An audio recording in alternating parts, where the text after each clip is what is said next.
Delimitation का कानून था वो ये था कि हर सेंसस के बाद रोटेशन होगा, बदली जाएंगी। ये 26-26 साल तक तो नहीं डिलिमिटेशन नहीं करते, क्योंकि उसमें ऐसा कानून बना दिया कि कोर्ट में चैलेंज नहीं हो सकता। इन्होंने रिजर्वेशन की पॉलिसी को लागू ही नहीं किया।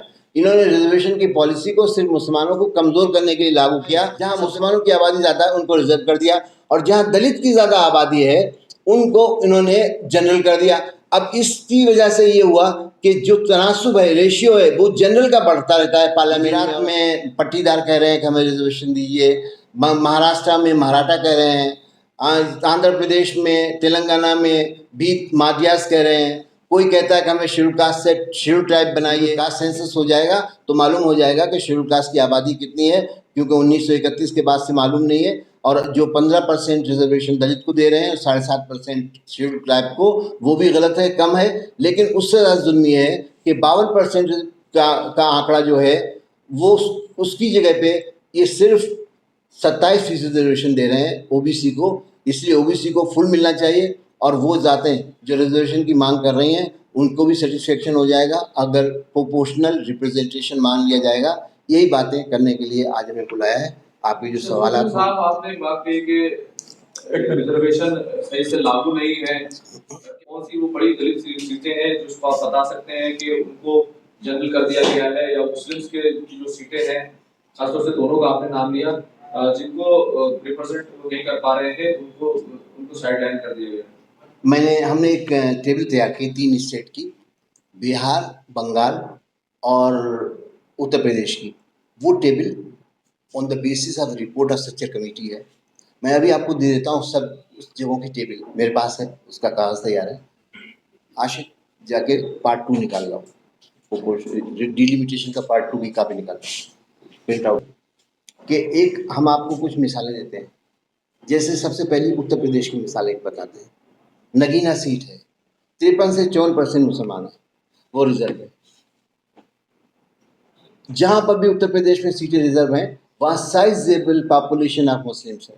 इसी तरह से पूरे स्टेट में, तो 5 का अभी मैं आपको आंकड़ा देता हूँ कि बिहार की वो सीटें जहाँ मुसलमानों की आबादी ज़्यादा है वो रिजर्व है, जहाँ दलित की आबादी ज़्यादा है वो जनरल है। इस तरह का एक हमने टेबल बना के on the basis of the report of structure committee, finding of structure committee होती है, वो मैं अभी आपको देता हूँ जी। नेक्स्ट बात, यानी बराबरी कायम करना नहीं चाहते, क्योंकि जो डॉक्टर अंबेडकर ने एलिमिनेशन ऑफ कास्ट कहा था उसकी रास्ता पर मुल्क चल दिया है। अगर एक बार सबको बराबर के अख्तियारात मिल जाएंगे, सबकी बराबर की इकोनॉमिक पोजीशन हो जाएगी, तो फिर कास्ट तो कुछ रहेगी नहीं। तो कास्ट को इनको ख़त्म नहीं करना है, वो पॉलिटिकल बेस है।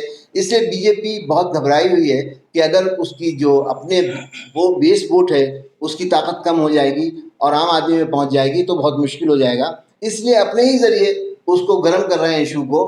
कास्ट सेंसस एक एसडीपीआई का एक मांग है, और बहुत मजबूती से कास्ट सेंसस की मांग बहुत दिनों से करते आ रहे हैं, क्योंकि हमारा मकसद है प्रोपोर्शनेट रिप्रेजेंटेशन। हम अपने लोगों को ये कह रहे हैं कि आप रिजर्वेशन की बात ना करिए। रिजर्वेशन में बहुत मुश्किलें हो गई हैं, हर इशू हर जगह कंट्रोवर्सी है। गुजरात में पट्टीदार कह रहे हैं कि हमें रिजर्वेशन दीजिए, महाराष्ट्र में मराठा कह रहे हैं, आंध्र प्रदेश में, तेलंगाना में भी मादियास कह रहे हैं। कोई कहता है कि हमें शेड्यूल कास्ट से शेड्यूल ट्राइब बनाइए। किसी के साथ भी रिजर्वेशन से इंसाफ इसलिए नहीं हो पा रहा है कि इन्होंने रिजर्वेशन की पॉलिसी को लागू ही नहीं किया। इन्होंने रिजर्वेशन की पॉलिसी को सिर्फ मुसलमानों को कमज़ोर करने के लिए लागू किया। सबसे पहले ये कहा रीजन नहीं आएगा, दूसरा ये डिलिमिटेशन लागू करके जितनी भी मुसलमानों की आबादी वाली सीटें हैं उन्हें जितनी इनको मिल पाई, जहाँ मुसलमानों की आबादी ज़्यादा है उनको रिजर्व कर दिया, और जहाँ दलित की ज़्यादा आबादी है उनको इन्होंने जनरल कर दिया। अब इसकी वजह से ये हुआ कि जो तनासुब है, रेशियो है, वो जनरल का बढ़ता रहता है पार्लियामेंट में और असेंबली में, क्योंकि वहाँ पर यहाँ पे ज़्यादा दलित हैं उनको जनरल कर दिया, और जहाँ ज़्यादा मुसलमान हैं उनको इररिलेवेंट करके वोट उनका ले लिया। और दूसरा ये खेल किया है कि इन्होंने रिजर्वेशन को लागू नहीं किया, क्योंकि जो डिलिमिटेशन का कानून था वो ये था कि हर सेंसस के बाद रोटेशन होगा, बदली जाएंगी। ये 26-26 साल तक तो रिजर्वेशन करते नहीं, डिलिमिटेशन नहीं करते, क्योंकि उसमें ऐसा कानून बना दिया कि कोर्ट में चैलेंज नहीं हो सकता। और अभी लास्ट डिलिमिटेशन 2002 में हुआ था, उसमें फेरबदल कर लेते हैं जब चाहते हैं, लेकिन ये कह दिया 2026 तक अब कोई डिलिमिट, ये अनकॉन्स्टिट्यूशनल है।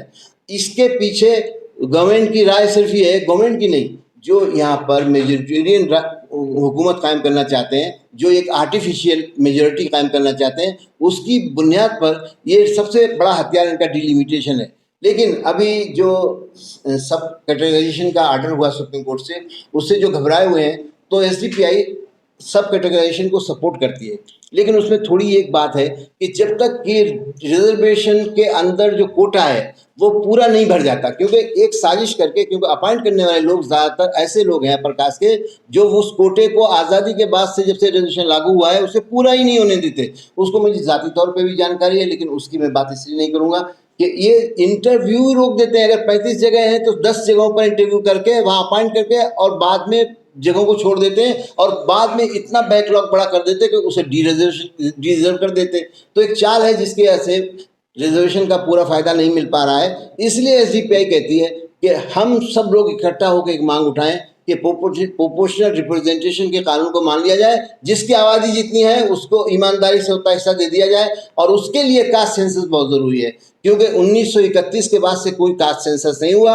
एक बार कांग्रेस ने सर्वे कराया, लेकिन उसको अपने कभी भी लागू नहीं किया। इसलिए अब जो वक्त आया है, जहाँ से उठा है कि बिहार की गवर्नमेंट में, जिसमें बीजेपी भी उसका हिस्सा है, उन्होंने कास्ट सेंसस कराया और वो पूरे मुल्क में किया जाना चाहिए। तो कास्ट सेंसस अगर हो जाएगा तो प्रोपोर्शनेट रिप्रेजेंटेशन का रास्ता खुलेगा, और वही अगर प्रोपोर्शनेट रिप्रेजेंटेशन का रास्ता खुलेगा तो कास्टिज्म भी ख़त्म होगी, सबके साथ इंसाफ भी हो जाएगा। क्योंकि जब इकोनॉमिक प्रोग्रेस होगी, बराबरी आ जाएगी, तो फिर सोशल भी आ जाएगी और पॉलिटिकल भी आ जाएगी। यानी मुल्क में अमन अमान कायम करने का एक ही रास्ता है कि प्रोपोर्शनल रिप्रेजेंटेशन की बात को मान लेना चाहिए। और एसडीपीआई इस सिलसिले में पूरे मुल्क में चला रही है कानून बात को। लेकिन अभी जो हुआ है इससे बहुत ज़्यादा ये फ़ायदा मिला है कि सब कैटेगराइजेशन का जो कानून आया है, तो एसडीपीआई सब कैटेगराइजेशन के इस कानून को इस राइडर के साथ कबूल करती है कि अभी किसी ने भी नहीं कहा, मुल्क की पॉलिटिशियन ने या किसी गवर्नमेंट ने, कि इसमें क्रीमी लेयर को जजों ने, जो अपर कास्ट जज थे, उन्होंने खुद ही शामिल कर दिया मंडल कमीशन एक्ट में, और ये कहा कि क्रीमी लेयर को नहीं मिलेगा। अब क्रीमी लेयर का इस वक्त एक जज ने कहा, वो मेजॉरिटी राय नहीं है, एक गवाही साहब है, उन्होंने कहा कि क्रीमी लेयर इसमें लागू हो सकती। अब क्रीमी लेयर के, चूंकि गवाही साहब के जजमेंट को 2 जजेस ने और सपोर्ट किया है, वो लिख के नहीं सपोर्ट किया, ये कह दिया कि इनके व्यू को हम सपोर्ट करते हैं। तो एक माइनॉरिटी व्यू ये हो गया। इसकी भी कोई मांग नहीं थी कि क्रीमी लेयर की मांग आज तक किसी पिटिशनर की तरफ से, किसी सिटीजन की तरफ से नहीं उठाई गई। ये सुप्रीम कोर्ट बार बार इसको इशू ला देता है इशू। इसलिए एसडीपीआई की राय ये है कि जब तक कि फुल रिजर्वेशन कोटा भर नहीं जाता, जब तक क्रीमी लेयर लागू नहीं किया जाता, एक बार आप भर दीजिए कोटा, पूरा का पूरा कोटा जब भर जाए, तब फिर क्रीमी लेयर के कॉन्सेप्ट पे बहस की जा सकती है, वो किस तरह से लागू हो। उस वक्त तक क्रीमी लेयर बिल्कुल कबूल नहीं है कि वो पूरा रिजर्वेशन, 100% रिजर्वेशन जो कि मिलना चाहिए, दलित को भी मिलना चाहिए, क्योंकि